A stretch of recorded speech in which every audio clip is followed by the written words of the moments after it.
أعوذ بالله من الشيطان الرجيم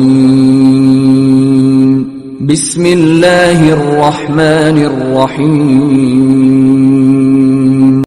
ولتكن منكم أمة يدعون إلى الخير ويأمرون بالمعروف وينهون عن المنكر وأولئك هم المفلحون.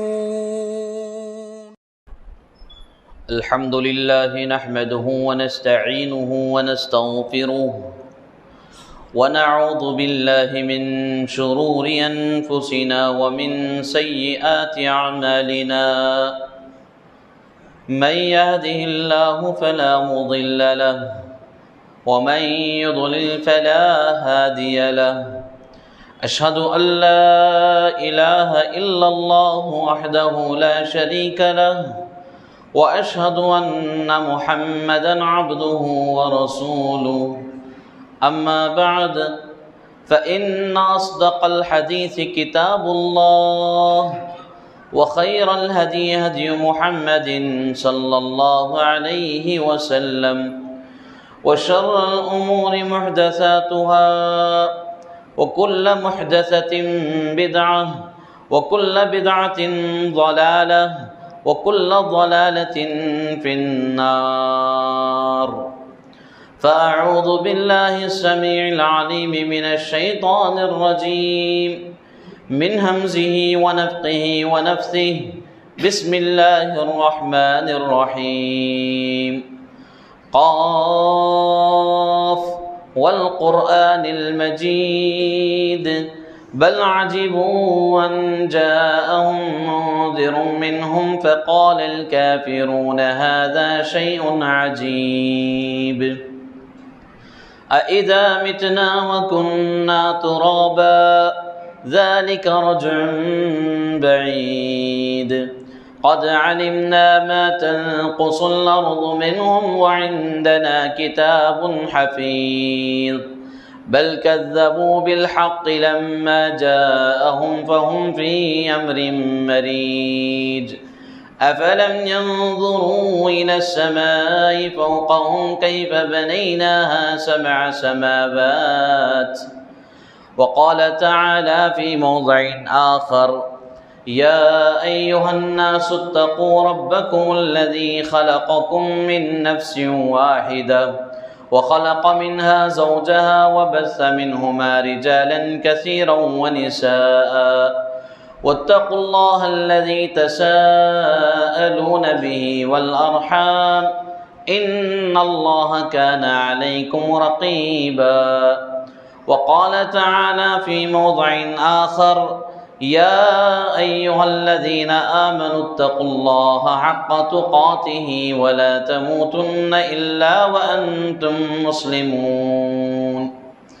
وقال تعالى في موضع آخر يا أيها الذين آمنوا اتقوا الله وقولوا قولا سديدا يصلح لكم أعمالكم ويغفر لكم ذنوبكم ومن يطع الله ورسوله فقد فاز فوزا عظيما. قال الله تبارك وتعالى في كلامه المجيد والفرقان الحميد. وجوه يومئذ خاشعة عاملة ناصبة. قال النبي صلى الله عليه وسلم من عمل عملا ليس عليه أمرنا فهو رد. رواه مسلم. قابل احترام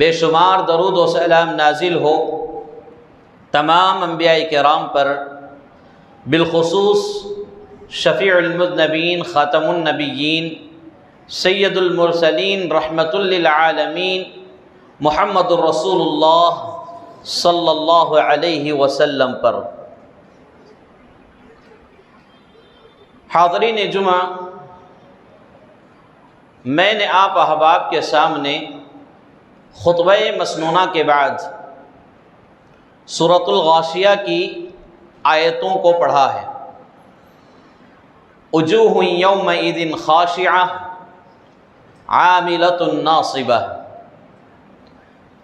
قیامت کے دن حشر کے میدان میں کچھ ایسے چہرے ہوں گے جن چہروں پر ندامت چھائی ہوئی ہوگی، شرمندگی چھائی ہوئی ہوگی، اور یہ ایسے چہرے جنہوں نے ایسا عمل کیا گویا کہ وہ عمل کرتے کرتے تھک چکے تھے، اتنا عمل کیا کہ وہ عمل انہیں تھکا دیا تھا۔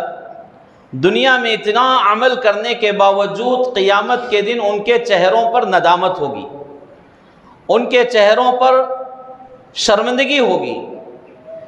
اللہ سبحانہ و تعالی ان لوگوں کے بارے میں سورۃ الغاشیہ میں بیان کر رہا ہے۔ کون لوگ؟ جو دنیا میں دینی کاموں میں اتنا عمل کیے کہ وہ عمل انہیں تھکا دیا تھا۔ دینی کاموں سے مطلب ایسے کام جو ان کے ذہنوں میں شیطان نے دین کی بنیاد پر پیدا کیا تھا، لیکن وہ رسول اللہ صلی اللہ علیہ وسلم سے ثابت نہیں تھا۔ لہذا ایسے کاموں کو دین سمجھ کر یا دین کا حصہ سمجھ کر اس میں اتنی محنت کیا کرتے تھے گویا کہ وہ کام انہیں تھکا دیا تھا، اور اتنی محنت کے باوجود حشر کے میدان میں ان کے چہروں پر شرمندگی ہوگی، ندامت ہوگی۔ ان آیتوں کی تفسیر میں مفسرین کرام نے امیر المؤمنین سیدنا عمر بن خطاب رضی اللہ تعالیٰ عنہ کا ایک واقعہ بیان کیا ہے۔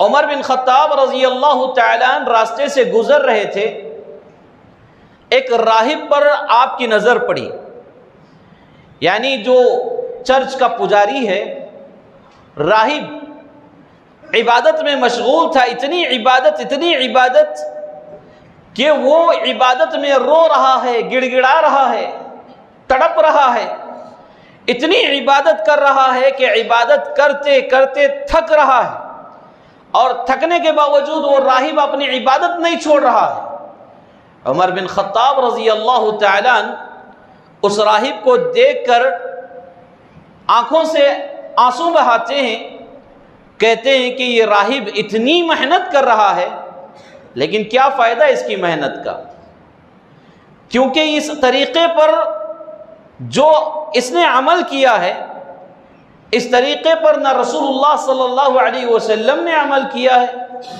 اور نہ ہی یہ دین جو ہے دین اسلام سے تعلق رکھنے والا ہے، کیا فائدہ ایسی عبادت کر کے۔ تو عمر بن خطاب رضی اللہ تعالیٰ عنہ اس راہب پر افسوس ظاہر کرتے ہوئے اپنی آنکھوں کو اشکبار کر لیے تھے۔ کچھ ایسا ہی معاملہ ہمارے درمیان بھی آگے بڑھ رہا ہے، اور یاد رکھیں آج کے ہم اصل موضوع کو چھیڑنے سے پہلے بنیادی 2-3 باتیں ہم سمجھنے کی کوشش کریں گے۔ یہ ان لوگوں کے بارے میں بھی کہا جا رہا ہے جو دین کے نام پر کچھ ایسے کام کر جاتے ہیں جن کا دین اسلام سے کوئی تعلق نہیں رہتا، اور نہ ہی یہ کام رسول اللہ صلی اللہ علیہ وسلم نے اپنی حیات طیبہ میں کیا، اور نہ ہی صحابہ کرام کی مقدس جماعت نے کیا۔ ایسے کچھ کام ہیں جس کو آج ہم مسلمان بھائی بڑی تیزی کے ساتھ اور بڑی شان و شوکت کے ساتھ، بڑے فخر کے ساتھ ان کاموں کو کرتے ہیں جو کہ دین کا حصہ نہیں ہے۔ دیکھیے، ایک بنیادی بات شیطان کے سلسلے میں اللہ تبارک و تعالیٰ نے فرمایا اِنَّهُ لَكُمْ عَدُوٌّ مُبِينٌ، شیطان آپ کا کھلا دشمن ہے، کھلا دشمن، اور شیطان ہر ناحیے سے آپ کے اوپر حملہ کرے گا۔ شیطان کے حملوں میں دو بڑے حملے ہیں، اور یہ دو بڑی بنیادی باتیں آپ کے سامنے میں رکھنے جا رہا ہوں۔ یعنی شیطان دو طریقوں سے انسان پر حملہ کرتا ہے۔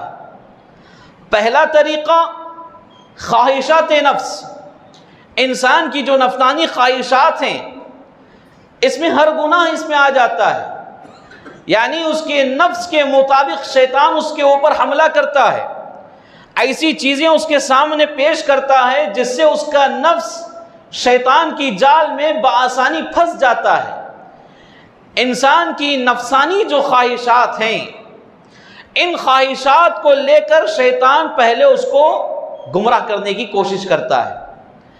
اگر کوئی بندہ اس پہلے حملے میں ناکام ہوتا ہے، یعنی شیطان کو ناکام کر دیتا ہے، اس پہلے حملے میں اس کے جال میں وہ بندہ نہیں پھنستا، تو اس کے اوپر اس سے بھی خطرناک ایک حملہ وہ کرتا ہے۔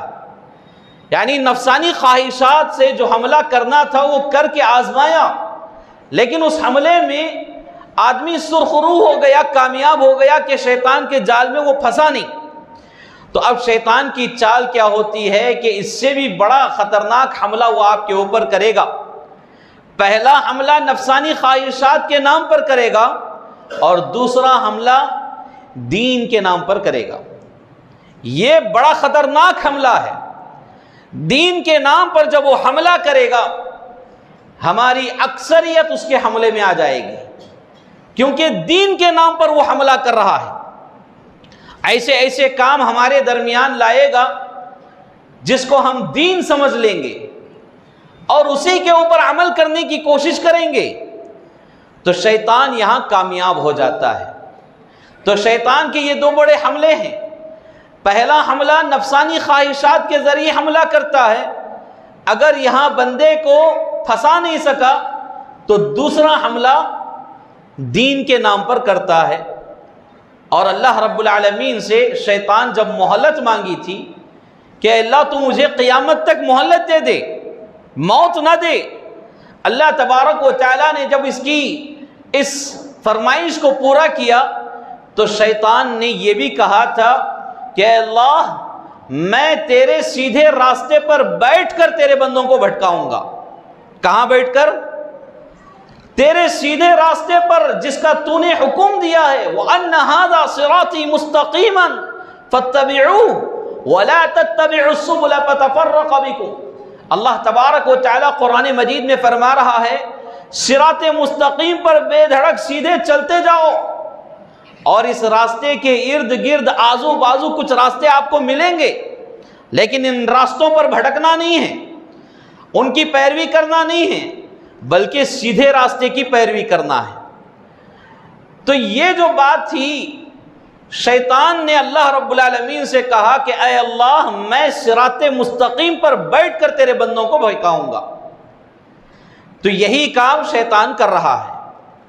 ہمارے مسلمان بھائی سیدھے راستے پر چل رہے ہیں اور چلنے کی کوشش کر رہے ہیں، لیکن صراط مستقیم پر ہمارا دشمن بیٹھا ہوا ہے، اور وہاں ہماری وہ رہنمائی جو کر رہا ہے غلط راستوں پر کر رہا ہے، ادھر جاؤ ادھر جاؤ۔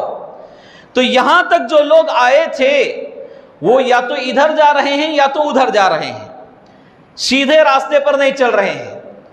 اور یاد رکھیں، جو شیطان کی اتباع کریں گے، ادھر ادھر کے راستوں پر چلیں گے، وہ راستے سیدھے جہنم کی طرف جانے والے ہیں، اور یہ سیدھا راستہ جو ہے جنت کی طرف جانے والا ہے۔ تو آج امت مسلمہ میں ایک بڑا طبقہ ہے جو شیطان کی اس طرح کی گمراہیوں پر ادھر ادھر کے راستوں پر بھٹک رہا ہے۔ شیطان کو سب سے زیادہ خوشی کس کام میں ہوتی ہے آپ جانتے ہیں؟ بدعت میں۔ بدعت میں شیطان کو بہت زیادہ خوشی ملتی ہے۔ ایک چور ہے، چوری کرنے والا ہے، چور سے شیطان اتنا خوش نہیں ہوتا جتنا ایک بدعتی سے خوش ہوتا ہے۔ کیوں؟ چور چوری کرنے کے لیے کسی گھر پر حملہ کرتا ہے، ڈاکہ ڈالتا ہے، لیکن بدعت میں جو مبتلا لوگ ہیں، بدعت میں مبتلا جو شخص ہے، اس کے قدم کسی گھر پر چوری کرنے کی طرف نہیں ہے، بلکہ اپنے خود ایمان کے چرانے کی طرف ہے، یعنی مزارات کی طرف وہ جا رہا ہے۔ تو شیطان کیا کہے گا؟ مزارات کی طرف جانے والے سے زیادہ خوش ہوگا بنسبت اس سے، یعنی جو چوری کے لیے نکلا ہے۔ اس کا ایک مطلب یہ ہے کہ شیطان کو سب سے زیادہ خوشی انسان کو بدعات میں مبتلا کر کے ملتی ہے۔ اس کی ایک بڑی وجہ محدثین اور فقہاء کرام نے یہ بیان کی ہے، چور کا ضمیر جو ہے، اس کا نفس جو ہے، اس کو ملامت کرتا ہے کہ میں جو کام کر رہا ہوں غلط ہے۔ زانی جو زنا کرنے والا ہے، وہ اپنے نفس میں یہ سوچتا ہے کہ میں جو کام کر رہا ہوں یہ غلط ہے، اور اس سے ایک نہ ایک دن توبہ کی امید لگائی جا سکتی ہے۔ لیکن ایک بدعتی اپنے نفس میں یہ سوچتا ہے کہ میں دین کا کام کر رہا ہوں، اللہ سے قریب ہونے والا کام کر رہا ہوں، جنت کے قریب ہونے والا کام کر رہا ہوں، اور وہ اس بدعت پر فخر بھی محسوس کرے گا۔ تو لہذا شیطان معاصیات اور منکرات، گناہوں سے زیادہ بدعاتیوں سے خوش ہوتا ہے، کیونکہ ان کے توبہ کرنے کے چانسز بہت کم ہوتے ہیں، کیونکہ انہوں نے بدعات کو دین کا نام لے کر ایجاد کیا اور اس پر عمل کرنا شروع کیا۔ تو اب بدعاتیوں کے سلسلے میں شیطان کو زیادہ فکر نہیں رہتی۔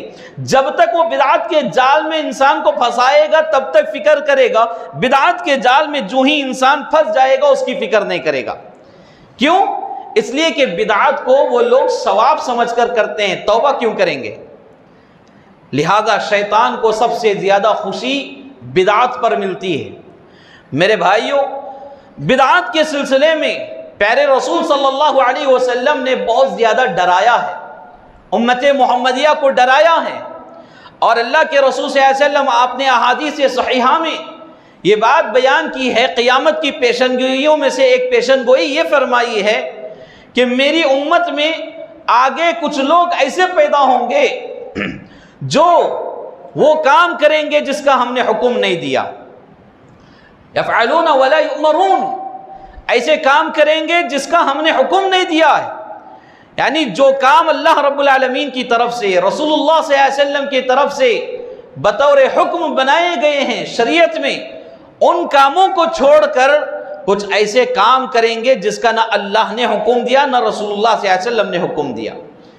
تو ایسے لوگوں کی رسول اللہ صلی اللہ علیہ وسلم نے پیشن گوئی فرمائی ہے۔ تو آج یہی دیکھنے کو مل رہا ہے کہ اکثر لوگ اللہ اور رسول اللہ صلی اللہ علیہ وسلم کی بتائی ہوئی باتوں کو چھوڑ کر شیطان کی بتائی ہوئی باتوں پر عمل کر رہے ہیں، بدعات و خرافات پر چل رہے ہیں، اور یہ بدعات انسان کے سارے اعمال کو برباد کر دیتے ہیں۔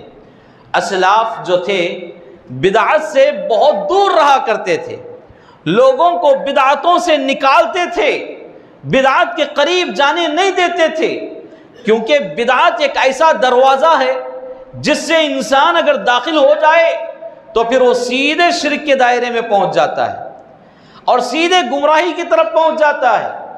اسی لیے پیارے رسول صلی اللہ علیہ وسلم نے اپنی زندگی کے آخری ایام میں فرمایا تھا، کل بدعۃ ضلالہ وکل ضلالۃ فی النار، ہر بدعت گمراہی ہے اور ہر گمراہی جہنم میں ڈھکیلنے والی ہے۔ تو بہرکیف میں ایک اہم مسئلہ آپ کے سامنے بیان کرنے کے لیے بدعات کے اوپر کچھ تمہیدی کلمات رکھا ہے۔ ہمارے درمیان بہت سارے کام بطور بدعات کیے جا رہے ہیں، اور ان کاموں کو بدعات ہم تصور نہیں کرتے ہیں، عبادت کا ایک حصہ، دین کا ایک حصہ سمجھ کر ان کاموں کو ہم کر رہے ہیں۔ انہی کاموں میں سے ایک کام ہے شب برات کا منانا۔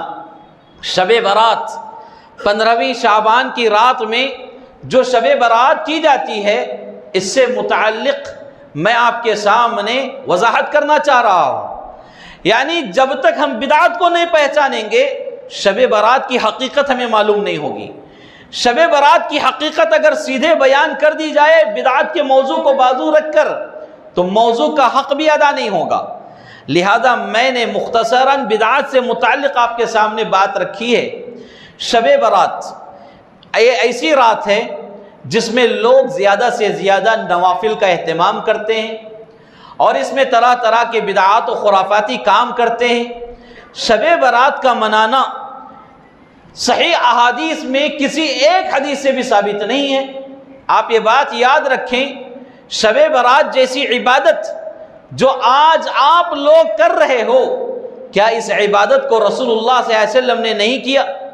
رسول اللہ صلی اللہ علیہ وسلم سے یہ عبادت چھوٹ گئی جو عبادت آپ کر رہے ہیں۔ اس کا مطلب یہ کہ کوئی عبادت کا پہلو ایسا بھی ہے جس کو رسول نے نہیں کیا اور ہم کر رہے ہیں، اور عبادت کا کوئی ایک ایسا پہلو صحابہ کرام جیسی مقدس جماعت سے رہ گیا تھا جس کو آج ہم پورا کر رہے ہیں۔ کیا ایسا ہو سکتا ہے؟ عبادت کا کوئی حصہ رسول اللہ صلی اللہ علیہ وسلم اپنی حیات طیبہ میں نہ کیے ہوں، ایسا ہو سکتا ہے؟ اور صحابہ کرام نے رسول اللہ صلی اللہ علیہ وسلم کے نقش قدم پر چل کر جنہوں نے اپنی زندگی گزاری، جنہوں نے اپنی زندگی کا ایک ایک لمحہ نبی صلی اللہ علیہ وسلم سے اٹھنے بیٹھنے میں گزارا اور آپ کے احکامات، آپ کی تعلیمات پر انہوں نے عمل کیا، صحابہ کرام نے کوئی ایسی عبادت چھوڑ دی ہو جو عبادت آج ہم کر رہے ہیں؟ دیکھیے اللہ سبحانہ وتعالی نے فرمایا اليوم اکملت لکم دینکم واتممت علیکم نعمتی ورضیت لکم الاسلام دینا۔ یہ ایسی بات ہے، یہ ایسی آیت ہے کہ یہ آیت جو ہے اسلام اور دین کے لیے فل اسٹاپ ہے۔ یعنی کسی لائن لکھنے کے بعد آخر میں جو فل اسٹاپ لگا دیا جاتا ہے، کیا مطلب؟ اس کے آگے یہ بات نہیں، یہ بات یہاں کمپلیٹ ہو چکی ہے۔ تو اللہ تبارک و تعالیٰ نے اس آیت کریمہ کے ذریعے دین اسلام پر فل اسٹاپ لگا دیا ہے۔ اب اس سے آگے کوئی بات نہیں۔ اللہ تبارک و تعالیٰ فرما رہا ہے میں نے آج تمہارے لیے تمہارے دین کو مکمل کر دیا ہے۔ مکمل کرنے کا مطلب کیا ہے؟ اب اس میں نہ کوئی کمی کی جائے گی اور نہ ہی اس میں کچھ زیادتی کی جائے گی۔ اب یہ جو شب برات ہے یا اس طرح کی کچھ عبادتیں جو لوگ عبادتوں کا نام دے کر منا رہے ہیں، کیا یہ دین میں زیادتی نہیں ہے؟ یعنی ساری احادیث کی کتابیں آپ کھنگال لیں، ساری سیرت کی کتابیں آپ پڑھ لیں، صحیح سند کے ساتھ صحیح کوئی حدیث اس پر نہیں ملتی جس پر رسول اللہ صلی اللہ علیہ وسلم سے یہ عمل ثابت ہو۔ شب برات کے نام پر بعض لوگوں نے بعض حدیثیں بیان کی ہیں، لیکن وہ حدیثیں یا تو ضعیف ہیں یا موضوع ہیں، من گھڑت ہیں۔ یعنی ایسی حدیثیں جس کو نہ رسول اللہ صلی اللہ علیہ وسلم نے بیان کیا ہے، نہ رسول اللہ صلی اللہ علیہ وسلم نے عمل کر کے بتلایا ہے۔ یعنی رسول اللہ صلی اللہ علیہ وسلم کے قول سے، فعل سے، آپ کے عمل سے کوئی اس طرح کی حدیث نہیں ملتی۔ تو یہ چیز آئی کہاں سے؟ شب برات کا جو ایجاد ہونا ہے یہ کہاں سے ایجاد ہوئی ہے یہ بدعت؟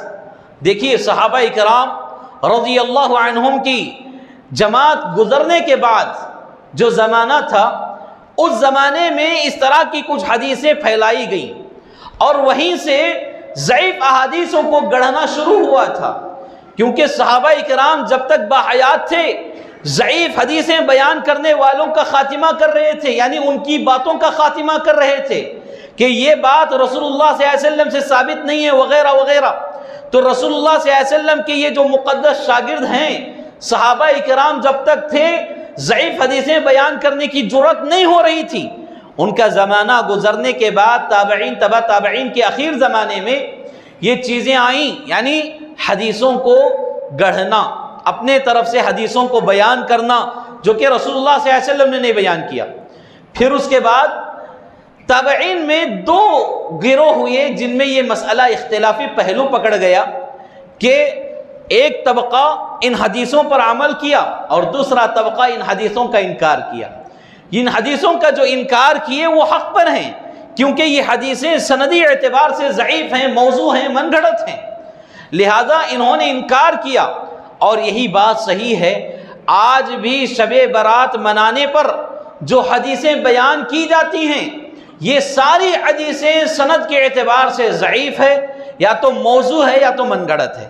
موضوع اور من گڑت کہتے ہیں اپنے طرف سے وضع کرنا، اپنی طرف سے حدیث بنانا۔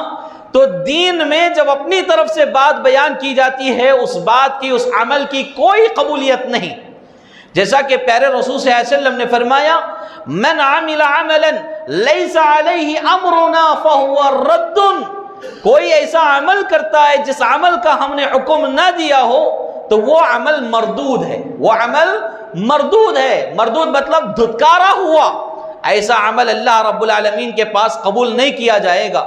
تو میرے بھائیوں، آج امت مسلمہ میں ایسے بہت سارے کام جنم لے چکے ہیں جو رسول اللہ صلی اللہ علیہ وسلم سے ثابت نہیں ہیں، رسول اللہ صلی اللہ علیہ وسلم کے پیارے صحابہ سے ثابت نہیں ہیں۔ اور دین کیا ہے؟ اللہ رب العالمین کی کتاب، اس کے احکامات، اس کے فرامین دین کا حصہ ہیں۔ نبی صلی اللہ علیہ وسلم کی احادیث صحیحہ دین کا حصہ ہیں۔ رسول اللہ صلی اللہ علیہ وسلم کا طریقہ دین کا حصہ ہے۔ اور صحابہ کرام کی مقدس زندگیاں، جس میں انہوں نے رسول اللہ صلی اللہ علیہ وسلم کی اتباع کرتے ہوئے جو کچھ عمل کیا ہے، یہ دین کا حصہ ہیں۔ اس کے علاوہ کوئی اپنی طرف سے نئی بات دین میں ایجاد کرتا ہے تو یہ دین کا حصہ ہرگز نہیں ہو سکتا، یہ دین کا حصہ ہرگز نہیں ہو سکتا۔ اور ایسے عمل کرنے پر انسان کو ثواب نہیں بلکہ عذاب ملے گا، ثواب نہیں بلکہ عذاب ملے گا۔ دیکھیے آج ہمارے مسلمان بھائی جو کم علم ہیں، نادان ہیں، ناسمجھ ہیں، وہ یہ کام کرتے ہیں۔ شب برات کے نام پر شعبان کی جو 15 تاریخ ہوتی ہے، شعبان کی 15ویں تاریخ کی رات کو شب برات منائی جاتی ہے، اور اس کے منانے میں دلیلیں کیا پیش کرتے ہیں؟ قرآن مجید سے دلیلیں پیش کرنے کی کوشش کرتے ہیں، اور قرآن مجید سے ان آیتوں کو پیش کرتے ہیں جو آیتیں لیلۃ القدر کے بارے میں نازل ہوئی ہیں۔ رمضان المبارک میں آخری عشرے میں لیلۃ القدر جو ہے، لیلۃ القدر جس کو ہم کیا ہے بڑی رات کہتے ہیں، لیلۃ القدر کے بارے میں جو آیتیں نازل ہوئی ہیں، ان آیتوں کو لے کر شب برات پر فٹ کرنے کی کوشش کرتے ہیں، جو کہ دین میں سب سے بڑی خیانت ہے، اور یہ دین کے حصے میں سب سے بڑا ظلم ہے۔ اور ہمارے ان علماء کو اللہ رب العالمین سے ڈرنا چاہیے جو اس طرح لیلۃ القدر کی آیتوں کو، دلیلوں کو شب برات پر فٹ کرتے ہیں، اور شب برات کے نام پر نادان کم علم مسلمانوں کو بہکاتے ہیں، پھسلاتے ہیں۔ اللہ رب العالمین کے پاس جواب دینا پڑے گا، اللہ رب العالمین کے پاس تمہیں جواب دینا پڑے گا۔ جو آیتیں شب قدر کے بارے میں نازل ہوئیں، ان آیتوں کو شب برات پر آپ فٹ کر رہے ہیں، جبکہ آیتوں کا مطلب، آیتوں کا مفہوم، آیتوں میں جو وضاحت کی گئی ہے وہ کھلی طور پر ہمارے سامنے ہے۔ اتنا کھلا اللہ رب العالمین کا اعلان ہونے کے باوجود ہمارے بعض علماء ان آیتوں کو لے جا کر شب برات پر فٹ کرتے ہیں۔ نعوذ باللہ، دین میں اس سے بڑی خیانت اور کیا ہو سکتی ہے؟ محدثین اکرام نے کوئی حدیث بیان کرنا ہوتا تو کتنا محتاط ہوتے، معلوم ہے آپ کو؟ کتنی احتیاطی کے ساتھ وہ حدیث بیان کرتے کہ کہیں کوئی لفظ مجھ سے ادھر ادھر نہ ہو جائے اور امت کے لوگ اس پر عمل کر لیں، قیامت کے دن اللہ تعالیٰ میرا گریبان پکڑے گا۔ یہ محدثین اکرام کے اندر یہ فکر تھی، لیکن آج لوگ بے دھڑک شب قدر کی، یعنی لیلۃ القدر کی آیتوں کو شب برات پر فٹ کر رہے ہیں، اور اسی طرح شب برات میں بہت کچھ بدعتوں کا ایجاد کر دیے ہیں۔ یعنی 15ویں رات کو، شعبان کی جو 15ویں رات ہے، ابھی عنقریب 15ویں رات آنے والی ہے، اسی لیے یہ موضوع آپ کے سامنے رکھا گیا ہے۔ تو ہوشیار ہو جائیں، اس طرح کا کام کرنا یہ جائز نہیں ہے، یہ دین کا حصہ نہیں ہے میرے بھائیوں۔ 15ویں رات کو قبرستان کی زیارت بھی کی جاتی ہے، قبرستان کی زیارت کے لیے لوگ جاتے ہیں، وہاں جا کر دیا جلاتے ہیں، بتیاں جلاتے ہیں، فاتحہ خوانی ہوتی ہے، ان کی زیارت ہوتی ہے، ان کے نام پر طرح طرح کی بدعات والی رسمیں ہوتی ہیں جو کہ دین کا حصہ نہیں ہیں۔ میرے بھائیوں، آپ کو یہ بات معلوم ہونا چاہیے، رسول اللہ صلی اللہ علیہ وسلم نے قبرستان کی زیارت کرنے کا حکم ضرور دیے ہیں۔ آپ وہاں جائیں، قبرستان کی زیارت کریں، آخرت کی یاد تازہ کریں، آپ کے لیے یہ حکم دیا گیا ہے۔ لیکن کسی رات خاص کر کے جانا، کسی وقت کو رسول اللہ صلی اللہ علیہ وسلم نے خاص نہیں بنایا ہے۔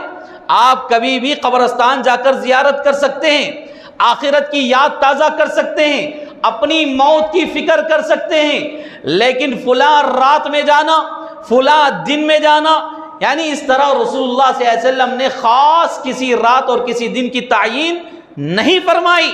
جب رسول اللہ صلی اللہ علیہ وسلم نے نہیں کیا تو یہ کام ہمارے لیے کیسے جائز ہو سکتا ہے؟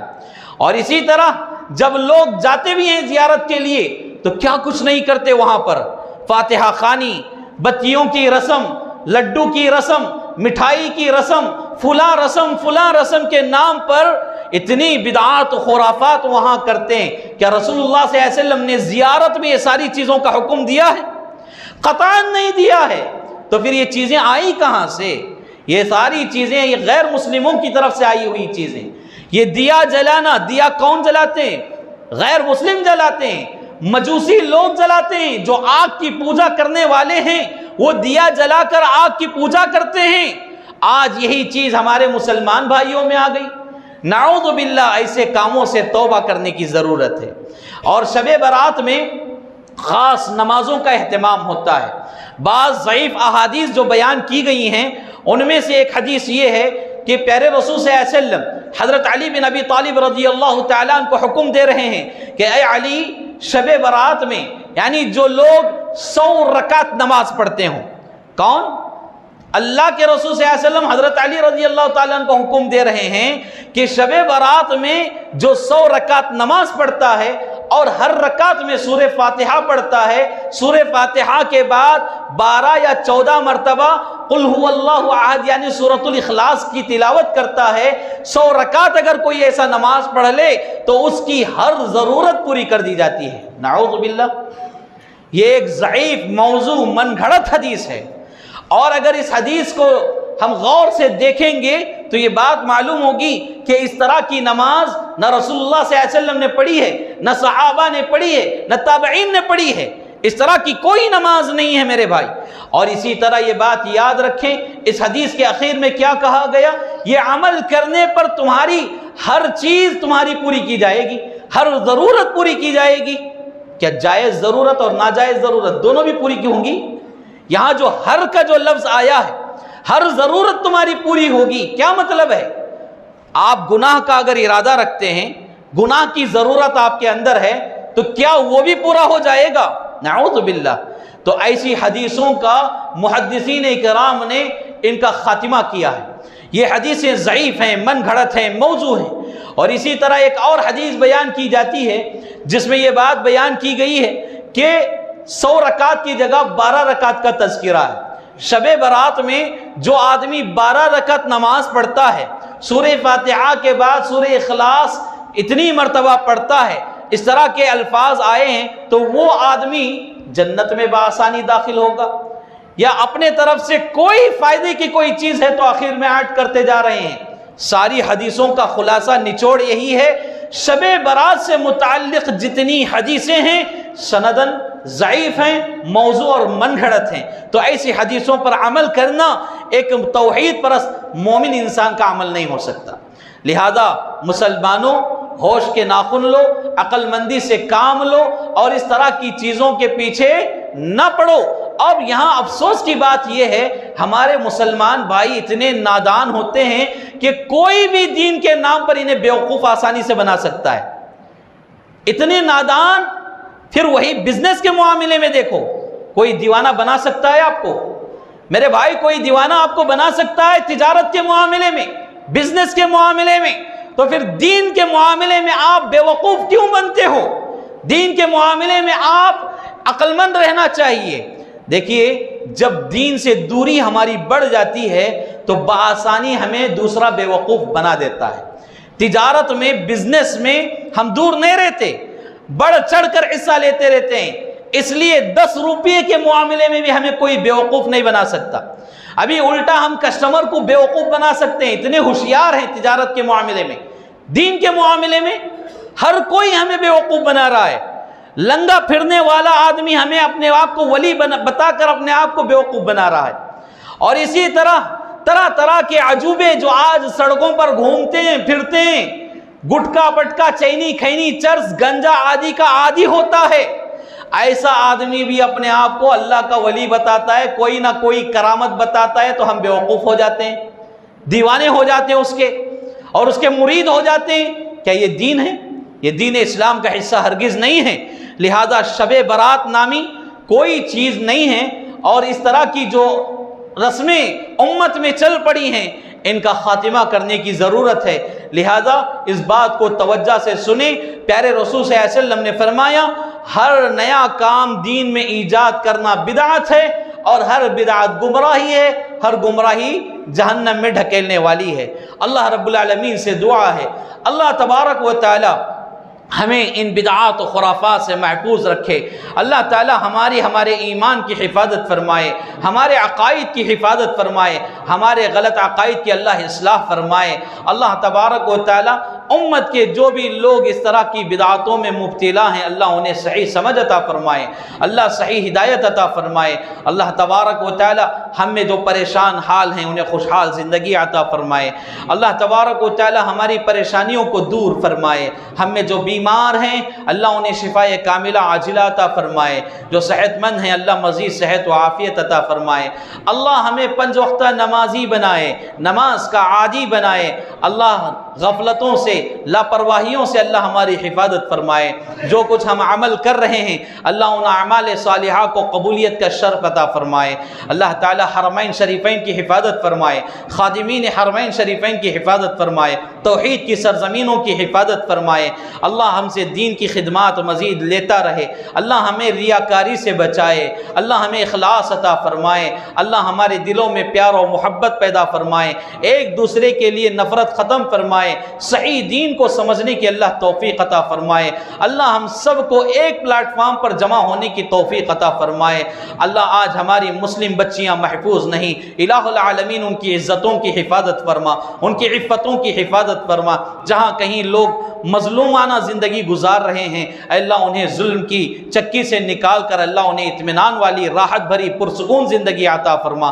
جہاں کہیں لوگ پریشان ہیں اللہ اطمینان والی زندگی عطا فرما. جب تک دنیا میں رکھ توحید کی حالت میں رکھ، اور جب خاتمہ ہو تو خاتمہ بالخیر فرما. آمین یا رب العالمین. اقول قولی ھذا استغفر اللہ لی ولکم ولسائر المسلمین وما توفیقی الا باللہ.